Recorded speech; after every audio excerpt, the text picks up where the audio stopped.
Hi friends, ಮಾಹಿತಿ ಬೂಸ್ಟ್ YouTube ಚಾನಲ್ಗೆ ಸ್ವಾಗತ. ಫ್ರೆಂಡ್ಸ್, ಇವತ್ತು ನಾವು ಸಿವಿಲ್ ಪೊಲೀಸ್ ಕಾನ್ಸ್ಟೇಬಲ್ ಅಪ್ಲಿಕೇಶನ್ ಹೇಗೆ ಆನ್ಲೈನ್ ಸಬ್ಮಿಟ್ ಮಾಡಬೇಕು, ಎಷ್ಟು ಸ್ಟೆಪ್ಗಳಿದಾವೆ, ಏನೇನು ಡಾಕ್ಯುಮೆಂಟ್ ಬೇಕು, ಎಲ್ಲ ಪ್ರೋಸೆಸ್ನ ನಿಮಗೆ ಕ್ಲೀನ್ ಆಗಿ ಕೇವಲ 3ರಿಂದ 4 ನಿಮಿಷದಲ್ಲಿ ತೋರಿಸ್ತೀವಿ. ಫ್ರೆಂಡ್ಸ್, ಈ ವಿಡಿಯೋನ ಲೈಕ್ ಮಾಡಿ ಹಾಗೂ ಶೇರ್ ಮಾಡಿ. ಬನ್ನಿ ಹೋಗೋಣ ಸ್ಕ್ರೀನ್ ಮೇಲೆ. ನೋಡಿ ಫ್ರೆಂಡ್ಸ್, ಈ ಥರ ಅಪ್ಲಿಕೇಶನ್ ಓಪನ್ ಆಗುತ್ತೆ. ಇದರಲ್ಲಿ ಟೋಟಲ್ 6 ಸ್ಟೆಪ್ ಇದಾವೆ.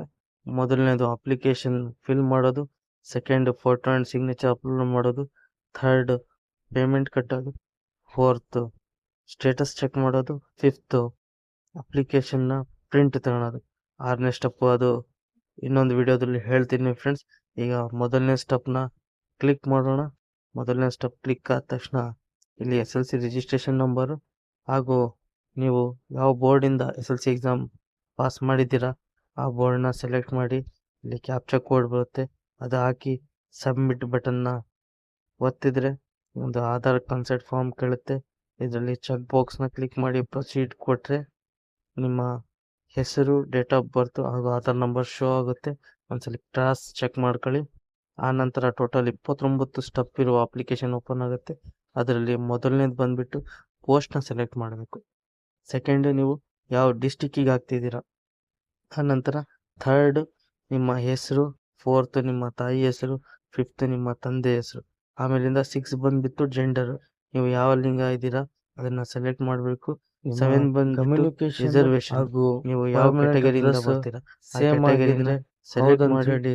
8 ಕ್ಲಿಕ್ ಮಾಡಿ, ಡೇಟ್ ಆಫ್ ಬರ್ತ್ ಶೋ ಆಗುತ್ತೆ. ನಿಮ್ಮ 8th ಅಲ್ಲಿ ನಿಮಗೆ ಕಮ್ಯುನಿಕೇಶನ್ ಅಡ್ರೆಸ್ ಬೇರೆದಾಗಿದ್ರೆ ಶೋ ಆಗುತ್ತೆ. ಆ ಅಡ್ರೆಸ್ 9th ಅಲ್ಲಿ ಬಂದು ಕ್ಲೀನ್ ಆಗಿ ಫಿಲ್ ಮಾಡಿ ರಾಜ್ಯ, ಜಿಲ್ಲೆ, ತಾಲೂಕು, ಆನಂತರ ನಿಮ್ಮ ಮೊಬೈಲ್ ಮಾಡಬೇಕು ಹಾಗೂ ಇಮೇಲ್ ಐಡಿ, ಜಿಲ್ಲೆ ಹಾಗೂ ನೀವು ವಿವಾಹಿತರೆ ಹಾಗೂ ನಿಮ್ಮ ಹತ್ರ ಕರೆಕ್ಟ್ ಆಗಿ ಸರ್ಟಿಫಿಕೇಟ್ ಇದ್ರೆ ಎಸ್ ಕೊಡಿ.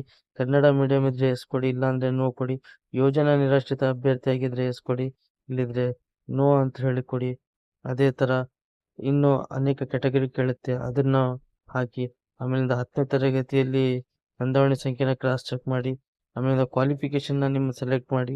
ಆಮೇಲಿಂದ ನಿಮ್ಮದು ರಿಸಲ್ಟ್ ಪರ್ಸೆಂಟೇಜ CGPAನ ಅದೇ ಸೆಲೆಕ್ಟ್ ಮಾಡಿ. ಆನಂತರ ನಿಮ್ಮ ಬೋರ್ಡ್ ಹೆಸರನ್ನ ಸೆಲೆಕ್ಟ್ ಮಾಡಿ ಬರೀರಿ. ಆಮೇಲಿಂದ ನೀವು ಸ್ಟೇಟ್ ಸೆಂಟ್ರಲ್ ಗೌರ್ಮೆಂಟ್ ಸರ್ವೆಂಟ್ ಆಗಿದ್ರೆ ಎಸ್ ಇದ್ರೆ ಎಸ್, ನೋ ಇದ್ರೆ ನೋ ಕೊಡಿ. ಆಮೇಲಿಂದ ನಿಮ್ಮದು ಆಧಾರ್ ನಂಬರ್ನ ಕನ್ಫರ್ಮ್ ಮಾಡ್ಕೊಳ್ಳಿ. ಆಮೇಲಿಂದ ನೀವು ಕ್ಲೈಮ್ ಇನ್ ಸರ್ವಿಸಲ್ಲಿ ಯಾವ ಇದ್ರಲ್ಲಿ ಬರುತ್ತೀರಾ ಅದನ್ನ ಸೆಲೆಕ್ಟ್ ಮಾಡಿ.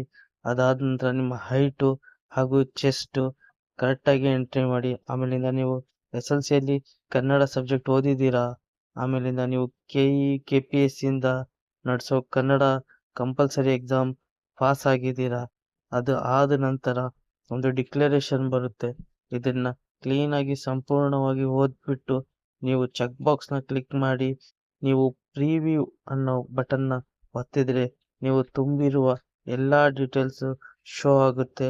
ಒಂದ್ಸರಿ ಕ್ರಾಸ್ ಚೆಕ್ ಮಾಡಿಕೊಂಡು ನೀವು ಕ್ಯಾಪ್ಚನ ಎಂಟ್ರಿ ಮಾಡಿ ಸಬ್ಮಿಟ್ ಕೊಟ್ಟರೆ ನಿಮ್ಮ ಅಪ್ಲಿಕೇಶನ್ ಸಬ್ಮಿಟ್ ಆಗುತ್ತೆ. ಫ್ರೆಂಡ್ಸ್, ನಿಮಗೆ ಅಪ್ಲಿಕೇಶನ್ ನಂಬರ್ ಶೋ ಆಗುತ್ತೆ, ಅದನ್ನು ಕಾಪಿ ಮಾಡ್ಕೊಳ್ಳಿ.